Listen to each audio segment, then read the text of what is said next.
L'invitée de Bonsoir Lyon, Sophie Para, bonsoir et merci d'avoir accepté notre invitation. Vous étiez au Bataclan le soir du 13 novembre, vous avez été touchée par 2 balles et mardi, vous avez témoigné au procès des attentats. Vous avez dû faire face à Salah Abdeslam notamment. Comment vous vous êtes préparée pour ce moment? Je suis pas sûre qu'il y ait vraiment de préparation. J'en ai beaucoup parlé avec mon avocate. J'ai écrit tout ce que je voulais dire pour être sûre de rien oublier. Je lui ai fait relire pour voir, voilà, pour avoir son avis. Et puis, je me suis un petit peu entraînée aussi devant un miroir pour pas bafouiller. Mais c'est vrai qu'une fois qu'on est dans la salle et qu'on s'avance de la barre, voilà, on perd ses moyens un peu. À aucun moment vous n'avez hésité à monter à Paris, à témoigner pour ce procès? Il y a eu des moments si où j'ai dit très tôt en fait que je voulais témoigner. Après, c'est vrai qu'une fois quand on y réfléchit, on se dit voilà, est-ce que je vais vraiment le faire, est-ce que je vais y arriver.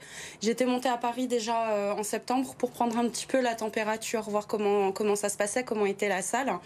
Et puis au fur et à mesure que j'ai entendu les autres témoignages, j'ai plus aucune hésitation parce que je savais que ma parole était légitime et que voilà, ça se Et passe qu'elle très était bien. importante surtout aussi dans ce procès.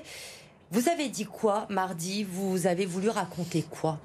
Bah, j'ai raconté mon 13 novembre déjà, ce que j'ai vécu dans le Bataclan, et j'ai aussi parlé de l'après. Parce que je pense que c'est important aussi que les gens sachent que le 13 novembre, il s'est passé quelque chose d'affreux, mais que pour nous, le 13 novembre, en fait, c'est une soirée qui dure depuis 6 ans, et que depuis, c'est difficile. Vous en vouliez notamment, je crois encore aujourd'hui, à l'État. Vous avez dit, j'ai lu une interview de vous, je vous cite, l'État n'en a rien à foutre de nous. Ah mais je le confirme. C'est ce que j'ai dit notamment dans mon témoignage. Alors moi j'ai pas eu de chance, j'ai été blessée, mais dans mon malheur j'ai eu de la chance parce qu'en fin de compte j'ai eu pendant 12 jours des gens qui étaient autour de moi pour m'aider. Par contre, ensuite, une fois qu'on sort de l'hôpital, en fait, il y a personne qui nous appelle pour nous dire comment ça va, est-ce que vous avez besoin d'aide, est-ce que oui, voilà, juste comment ça va. Moi, je sais que j'ai eu des ordonnances ensuite pour être suivie par des infirmiers, des ordonnances de kiné.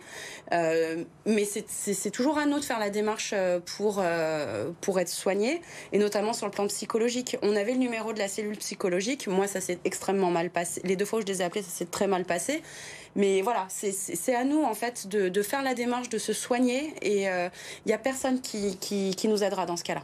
Pourquoi ça s'est mal passé quand vous avez appelé la cellule? Ça s'est mal passé parce que la première fois, en fait, donc moi je suis de Lyon à la base, donc je vivais à Paris à l'époque, et après l'hôpital, en fait, je suis rentrée chez ma maman qui habite dans l'Isère voilà, parce que j'avais besoin d'être avec mes proches. Et quand j'ai dû remonter à Paris, j'ai appelé la cellule psychologique parce que j'étais en panique, parce que pour moi j'allais mourir dans le train, ils allaient me retrouver, ils allaient venir finir le travail. Donc voilà, j'étais en pleine crise d'angoisse, et la personne que j'ai eue m'a raccroché au nez en me disant rappelez quand vous serez calmée. Donc ça, c'est une première expérience compliquée. Et ensuite, je les ai rappelés quelques temps après, quand quand mes proches aussi m'ont dit, écoute Sophie, là ça va pas, il faut que tu fasses quelque chose, fais-toi aider. Et du coup, j'ai rappelé en leur disant, voilà, j'ai besoin d'avoir un psy, j'ai besoin de parler à quelqu'un. Et le psy que j'ai vu s'est endormi pendant que je lui racontais le Bataclan. Donc j'ai tapé sur la table, j'ai fait tomber ma béquille, c'est là où il s'est réveillé, et qui m'a regardé, qui m'a dit, oui, oui, parlez-moi de vos grands-parents.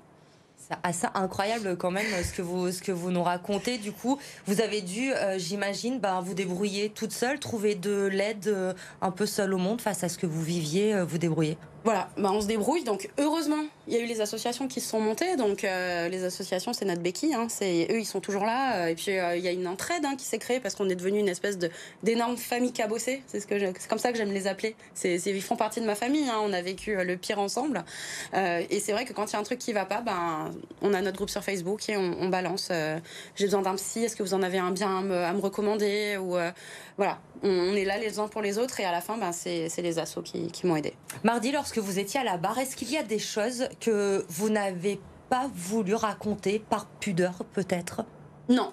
Non, j'ai eu aucun filtre parce que c'était l'occasion. C'est le moment en fait où on pouvait tout raconter. C'était vraiment le moment où on pouvait dire tout ce qu'on a vécu, tout ce qu'on a ressenti. Donc non, je me suis pas retenue. Vous avez réussi à regarder Salah Abdeslam droit dans les yeux? Non, je veux pas le regarder. Je veux aucun d'ailleurs. Je veux pas les regarder. Je veux pas leur accorder une seule seconde de mon temps. Je veux plus leur accorder d'énergie. Ils m'ont trop pris d'énergie. Et puis de toute façon, tous ceux qui l'ont fait, en définitive, Il n'y a pas eu de réaction de sa part et je pense qu'on continuera à avoir des provocations inutiles et je voulais pas lui accorder ça encore. Ces provocations, justement, son attitude depuis le début du procès, comment vous le vivez? Si je vous dis ça sans filtre, j'ai quand même envie de lui mettre des coups de tête. On va pas se mentir. Je trouve ça indigne.